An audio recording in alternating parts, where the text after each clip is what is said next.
Assalamualaikum warahmatullahi wabarakatuh. Waalaikumsalam warahmatullahi wabarakatuh. Perkenalkan, kami dari kelompok 1 yang terdiri dari 5 anggota, yaitu Devi Fazria, Erika Dwi Nur Cahyanti, dan saya sendiri Firda Amalia, Hoirunisa, dan Siti Mutmainah. Ingin mempresentasikan materi 6 tentang piutang usaha. Pengertian piutang. Piutang adalah hak perusahaan untuk menerima sejumlah kas di masa yang akan datang akibat kejadian masa lalu, yang merupakan tuntutan kepada pihak lain atau pelanggan akibat terjadinya transaksi penjualan secara kredit. Pengertian piutang dari para ahli. Menurut Benny Alexandri tahun 2009, piutang merupakan sejumlah uang hutang dari konsumen pada perusahaan yang membeli barang dan jasa secara kredit kepada perusahaan. Menurut Hongren dan Harrison tahun 2007, piutang adalah jumlah yang harus ditagih dari pelanggan. Piutang berperan sebagai pengendalian karena akun tersebut mengistisarkan total piutang Anda. Selanjutnya akan dilanjutkan oleh teman saya.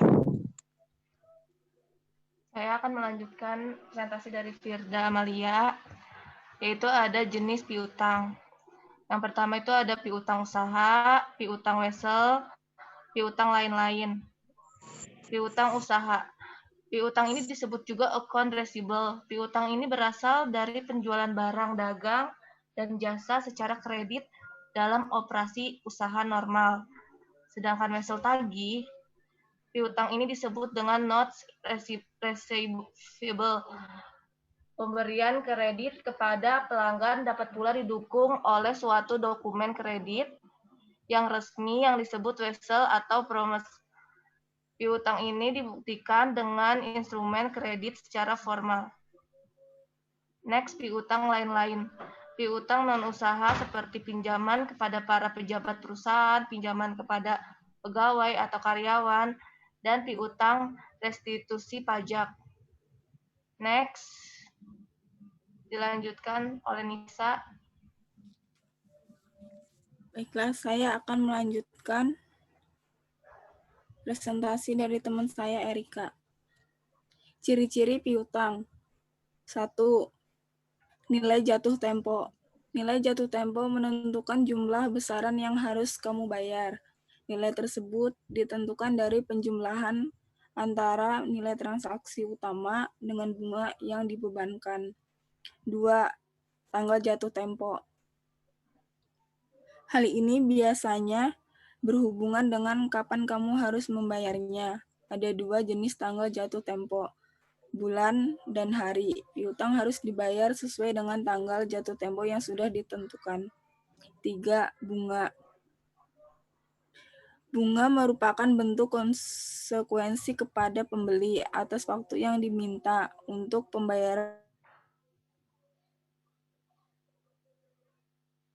jual atas waktu yang diberikan kepada pembeli untuk membayar hutang yang dimiliki. Besarnya bunga bermacam-macam dan ditentukan oleh si penjual. Next.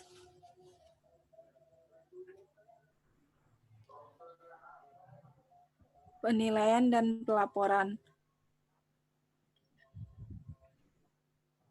Berdasarkan konsep penilaian, aktiva harus dinilai sebesar manfaat yang akan diterima di masa yang akan datang.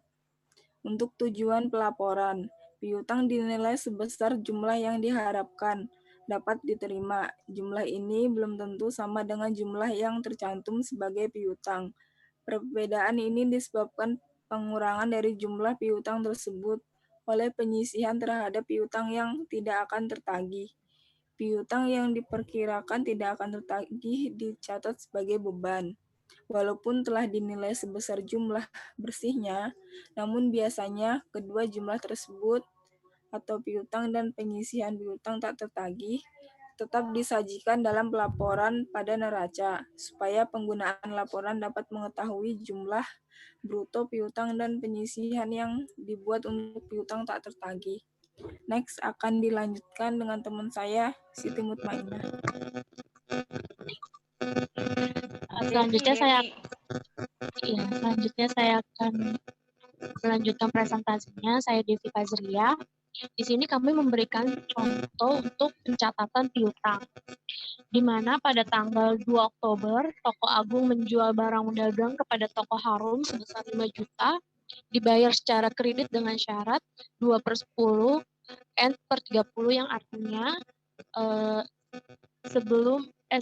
pembayaran dilakukan setelah 10 hari setelah transaksi akan diberikan diskon sebesar 2% dan jatuh tempo itu maksimal 30 hari.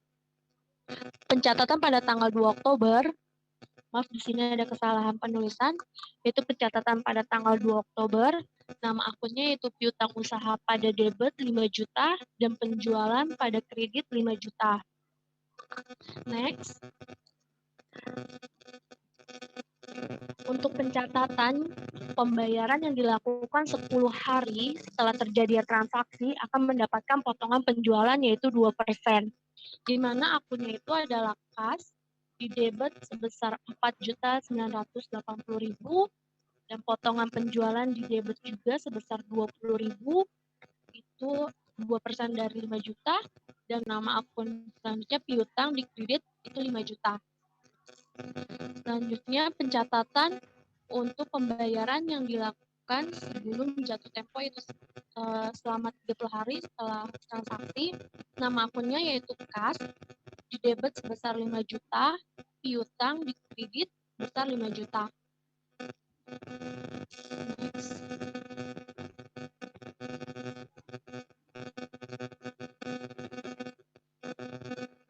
Di sini penyisian hutang tak tertagih. Artinya adalah cadangan yang harus dibentuk sebesar persentase tertentu dari akun piutang berdasarkan penggolongan kualitas piutang atau hampiran atas ketertagihan piutang yang diukur berdasarkan kepatuhan membayar kewajiban oleh debitur. Penyisihan dan penghapusan piutang adalah suatu kerugian yang timbul karena adanya piutang yang tak tertagih oleh perusahaan. Untuk selanjutnya, presentasi akan dilanjutkan oleh Siti Mutmainah. Oke, saya akan melanjutkan presentasi dari Devi Fazria. Kenapa piutang tak tertagih? Penyebabnya dikarenakan pelanggan yang bersangkutan telah dinyatakan pailit atau bangkrut, meninggal, atau keluar negeri, dan lain-lain. Next.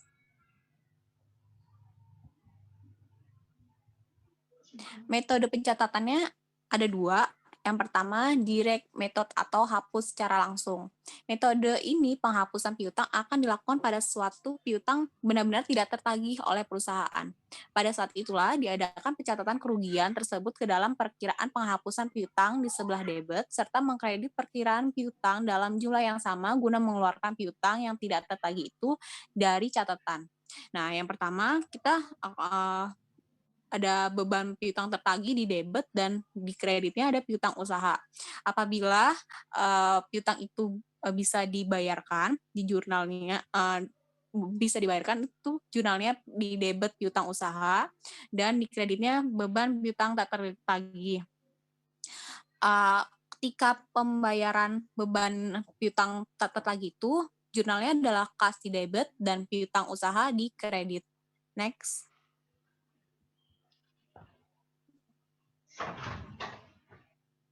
Allowance method atau disisihkan. Metode ini setiap akhir periode perusahaan perlu mengadakan penaksiran tentang besarnya piutang kira-kira tidak tertagih. Pada saat itu, jumlah yang diperkirakan tidak tertagih dianggap dan dicatat sebagai kerugian dengan cara mendebit ke dalam perkiraan penghapusan piutang. Tetapi jumlah piutang yang diduga tidak tertagih tersebut belum dikeluarkan dari perkiraan piutang, melainkan baru dianggap dan catat sebagai cadangan yang sekiranya tidak tertagih. Nah, di sini jurnalnya adalah taksiran kerugian piutang pada cadangan kerugian piutang.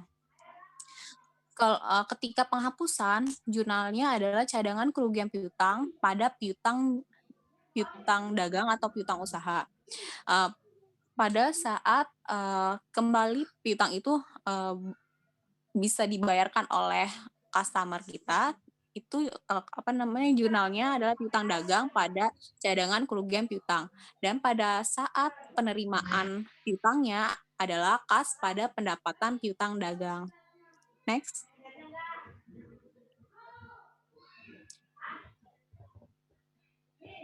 Jadi kesimpulannya, karena pentingnya piutang termasuk piutang lain-lain, maka perlu dilakukan pengelolaan piutang yang baik dan akurat agar laba perusahaan selalu terjaga dan pertumbuhannya semakin cepat kilat. Saat akan meminjamkan uang, lakukan dengan hati-hati. Perhatikan kelayakan usaha dari calon partner usaha, dan bila perlu harus melampirkan proposal peluang usaha. Baiklah, sekian presentasi dari kelompok 1. Semoga bisa bermanfaat. Kurang lebihnya kami ucapkan terima kasih.